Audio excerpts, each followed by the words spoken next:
Can somebody brief me what we have discussed in the previous class?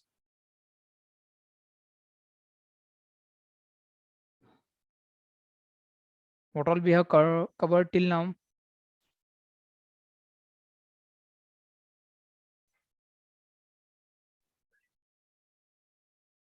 Yes. Achal, can you tell me what we have discussed so far?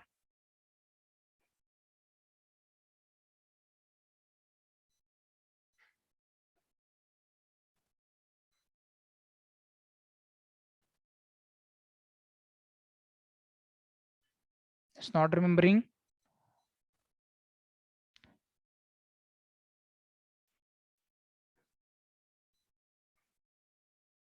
Akanksha, can you tell me what we have discussed?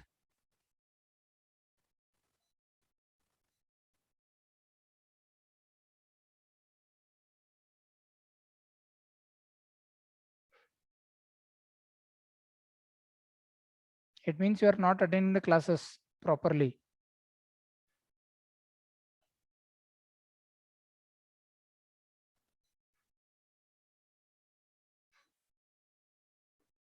Divya, can you explain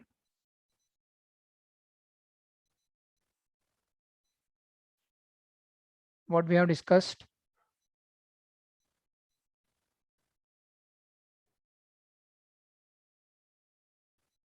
Hello.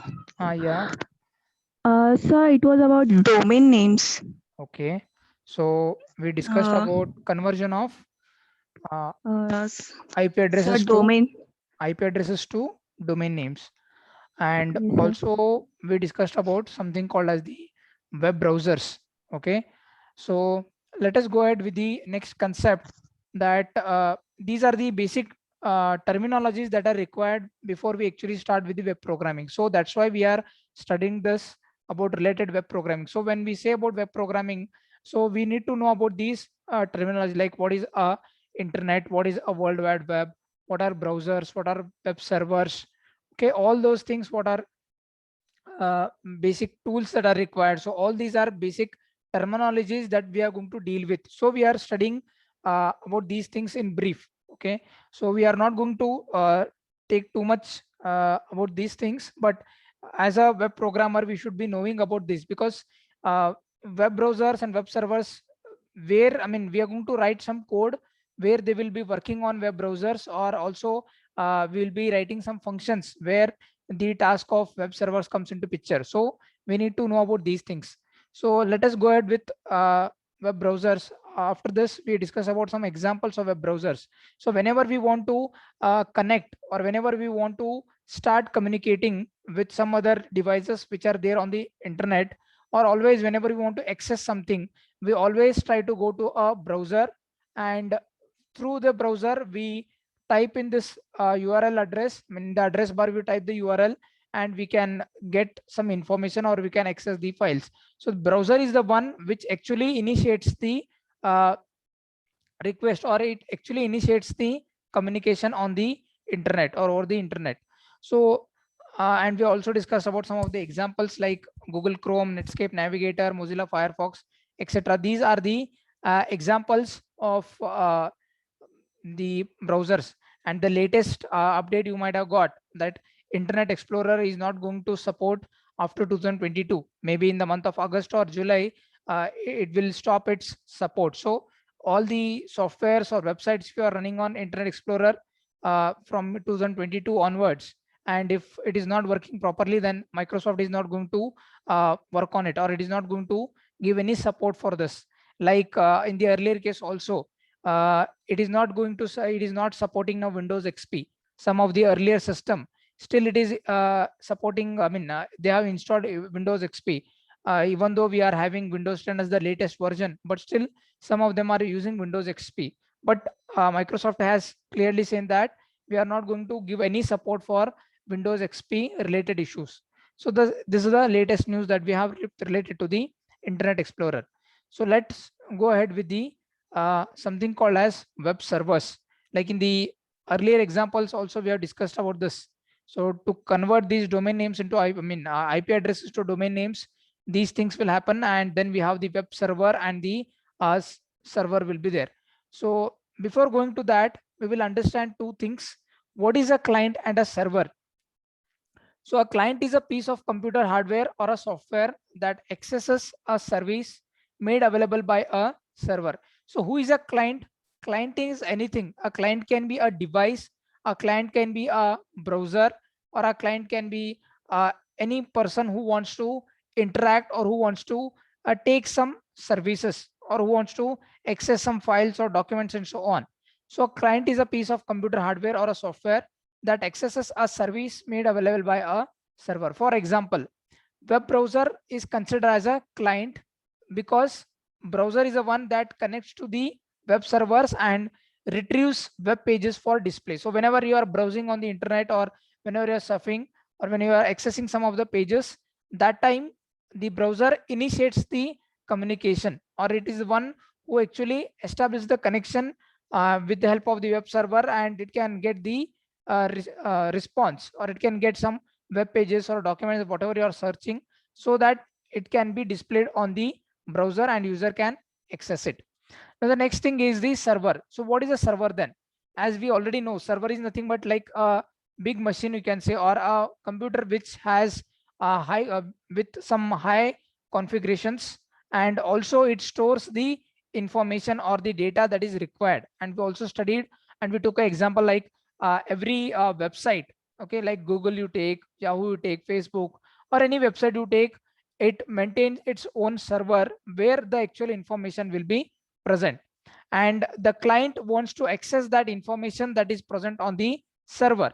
So to do that, the client or a person will log into the, he actually opens a web browser and he will type the URL.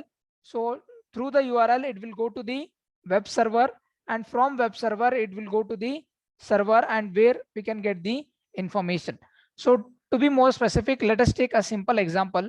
Here we have a client or a person who wants to eat something, or who is ordering or is requesting to a McDonald's, saying that I request you to please give me a burger. So this person is requesting some service, okay, from the McDonald's.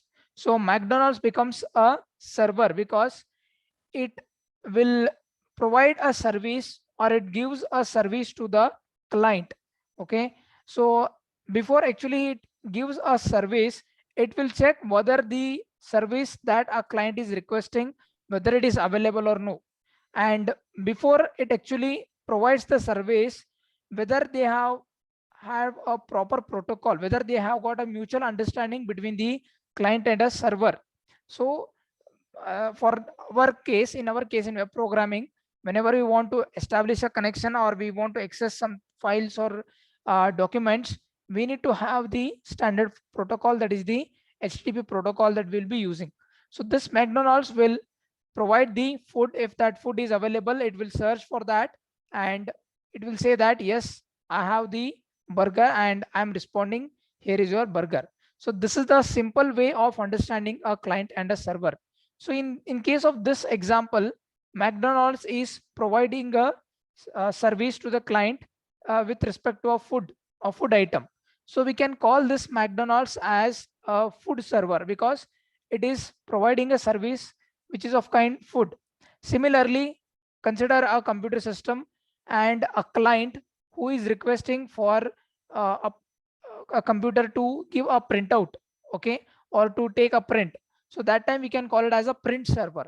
So similarly, in case of web programming, when a client wishes to take a service, or when a client requests for some service and the web that provides it, so he may want to view a web page, or he want to listen to a movie, or he may want to listen to a movie song and so on.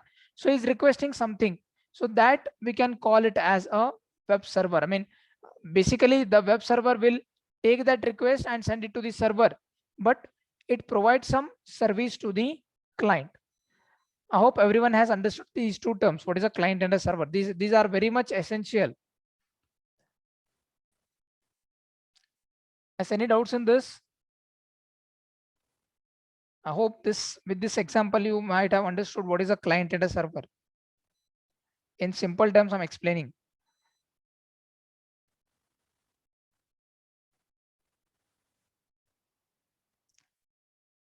So this is with a simple example, but actually in reality, what basically happens is I have this PC. I want to access some files or documents and so on. So what I will do basically, this is a logo of a web browser. So through the web browser, I will send a request. Okay. So that request will be transferred to the web server, and the web server will take that request with a proper protocol, and it will send that request to the server where the actual information will be present. Okay. Whether you want a movie, or whether you want to access some particular file, or whether you want to do some online transactions, whatever is your request, that request will be taken care by this web server, and that will be forwarded further to the server where we can get the information, and that response will be taken by the web server. Through the web server, it will be transferred back to the browser, and where the actual client or a people or common man can check the results. So this is what exactly happens in case of client and server requesting models. And to give the request and take the response, it has to use a specific protocol that we call it as the HTTP protocol, that is hypertext transfer protocol, that is very much essential to send these requests and get these responses. So that is the task of a web server. Now we will understand in detail about this web server. Some of the terms may be very difficult for you to understand, but whatever is possible you can just understand, because they are not going to ask many questions. I mean, on this they might ask you to about what define the web browser, give examples, or what is a web servers and give examples. So basically a web server are programs that provide documents to requesting browsers. So what are these web servers? They are nothing but the programs, or we can say those are also softwares which are installed on our computer system. Okay. So when I open a web browser, okay, when I type the URL, or when I type a domain name like www.gcc.bgm.org, so when I type this, it will actually go to the web server. So that web server will take this request, whatever the client wants, and that request will be transferred to the server in the next time, and from the server it will get the response or the resources. So web servers are programs that provide documents to requesting browsers. For example, we can consider it as a Apache. So this is a most commonly used web server. Similarly, we can have Microsoft also has got a web server that we call it as the IIS. So these are the different kinds of web servers that we use, but most of the time we use this Apache as the web server. So what basically a web server does, or what are the operations of web server? So basically all the communication between a web client and a web browser use the HTTP. So all the communication between a web client again here is what? A web client means what? A web client is nothing but a browser, we can say. Okay. A web client is nothing but a browser, and a web server use the HTTP method. So before they actually access some files or documents, there should be connection should be established. So that connection or initiation will be done by the web client or the browser, and then it will be it will take the support of web server, and it uses the HTTP protocol. So when a web server begins its execution, it informs the operating system under which it is running, and it runs as a background process. So when a web server begins its execution, it informs to the operating system. Like for example, in Windows also we have this IIS server provided by this, given by this Microsoft. So that is present here. So if you go to Windows feature in control panel, you can see that we have this Internet Information Services. That is what we call as the IIS services. So here you can have FTP server, web management, World Wide Web services, and so on. So like that, there can be different types of protocols. If you are doing something related to the hypertext, then we need to use HTTP. If you are using just a file transfer, you can use the FTP protocol, and so on and so forth. So this web server is, or it will be installed on our computer system. So like in our computer system, in my laptop, we have installed this IIS as a web server. We can install multiple servers as well. We can also install Apache as well, and so on. So it informs to the operating system under which it is running, and it runs as a background process. So this IIS process is not running in front of the user. It is running behind the scene. At the background it is running. So that why we call it as it is running in the background process. So when the CPU is performing, it is performing foreground processes as well as background processes. For example, I'm opening this, I have opened this PPT, or I'm doing something on the calculator. So these are, we can call it as the foreground processes, okay, which are running on the computer, on, I mean, in the CPU, and which are easily visible to the user. But the background processes are the ones which are running behind the scene, okay, at the background. So, and it will be taken care by the operating system. So the web server informs to the operating system that I'm going to run this particular command, or I'm going to start with the execution. So a web client or a browser, see again, we are using these two terms interchangeably. Web client and browser means the same. So a web client or a browser opens a network connection to a web server and sends information, request, and possibly data to the server, and then it receives the information from the server and closes the connection. So what is the basic task of web server? It opens a network connection. So before we actually access something on the internet, I mean on the world wide web, we will have some certain categories of information.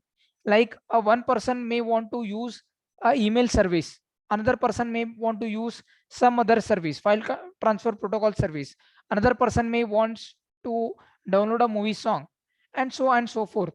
So based on these different categories, we have something called as port numbers. So that port number will identify which type of service a client is requesting for. Okay, one client may require a mail, or he wants to access something related to the mail. So for all this, in terms of web programming or web technologies, we have provided something called as the port numbers. For if I'm using SMTP, that is simple mail transfer protocol. So if it is related to mail protocol, my port number is nothing but 25. So for every particular category of service, I have some unique port number, so that it becomes easy for the web server to identify which type of service a client is requesting for. And also uh, the same thing can be forwarded to the server and we can get the information. So it opens a network connection to web server and sends information request and possibly data to the server. So this information will be sent to the server, and server will search, I mean, whatever the data it requires, so that it will search, and the same thing will be sent to the web server, and then it will reach back to the browser, and then it will close the connection to that particular server. So this is the basic uh, client operation of the web server. So the primary task of web server is to monitor a communication port on host machine. So if I'm communicating with a particular URL, or I'm accessing some particular file on the internet, so the web server's basic task is to monitor a communication port on host machine. So to which port I'm connected, whether I'm using port number 80 or whether I'm using port number 25, and so on. So for that we need to write some codes or commands, so that it accepts the HTTP commands through that port and perform the operations specified by the command. So for every different port number, we have certain set of different operations or different actions that has to be performed. So that will be done by this web server. So when the URL is received, it is translated into either a file name or a program name. So when the URL is typed by a client, or when we type a URL in the web browser, it is translated into either a file name or a program name. For examples, consider that we have a website called as www bloomers.com, and in that we have something called as some file I want to access. Okay, I want to access about us.html. This is a web page, we can say, or a web document, we want to access it, but that is located at a directory called as files. So like we have the directories in our uh, Ubuntu or in our Windows, similar to that we will also have directories in the web servers as well, on the servers as well, and with that we will get to know where our exactly file is present or where it is located. So when we type this URL, it will go to that particular URL and where that particular file is located. So through that it will search it and we can get the responses through the web browser, and that will be displayed on the web browser.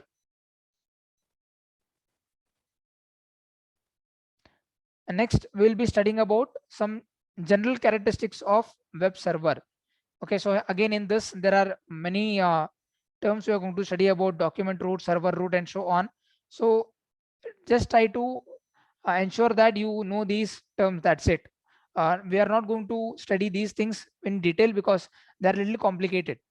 Okay, so how the file structure of a web server is designed. So it has got a file structure to store these files or to store these documents.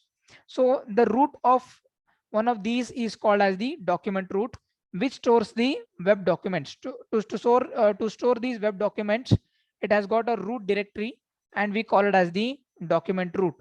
So the root of the other directory is called as the server root, which stores the server and its support software. So another directory we have where we can store the uh, information related to the server and its supporting software.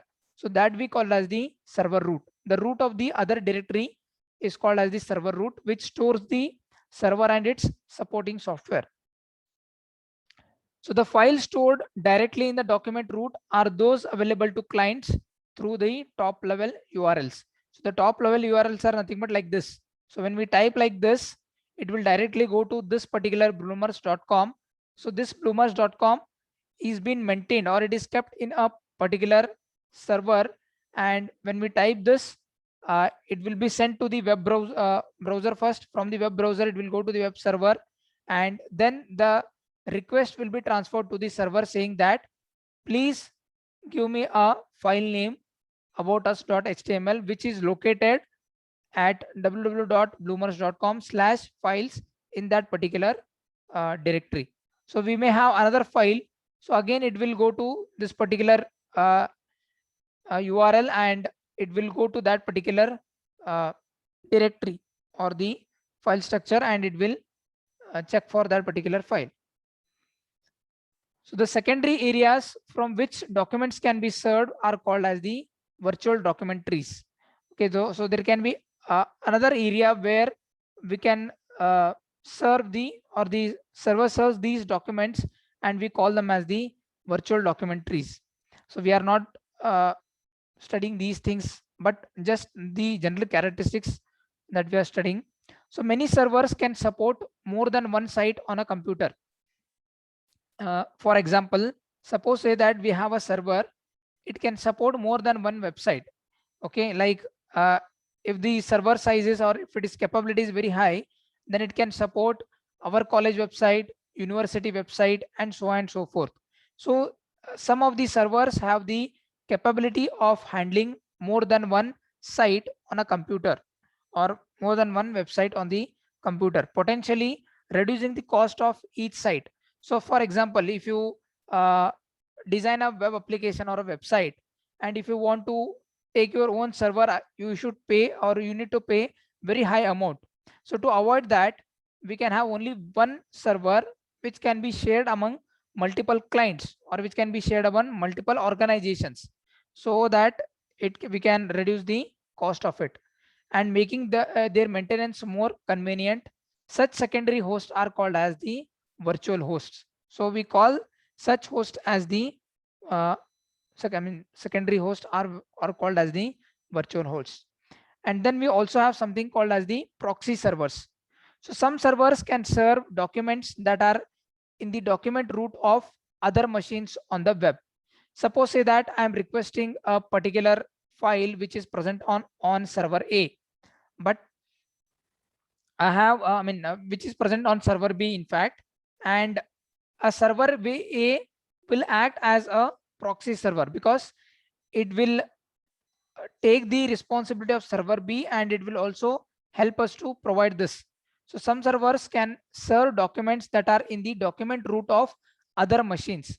Even though that particular file or the directory is not there, it will establish a connection with other machine where that particular file is present, and it will act like a proxy server or like a proxy machine, we can say.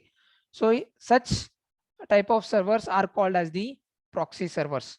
So your task is to remember only about this document root and proxy servers. These are the other things which are not that important. So like we can store the files in our computer system. Similarly, to store a file or a document or any resource on the web, we should also have these kinds of directory structure so that we can access the information from the web servers. Are we following it? The example for this web server is Apache and is the most widely used web server. Why? Because it is primary reason for this is Apache is an excellent server because it is both fast and reliable. So it is very fast and we can rely on this. Most of the organizations that are using or who are into web development, they always try to use this, or their basic web server is the Apache. And also it is open source software like a Unix, okay, operating system.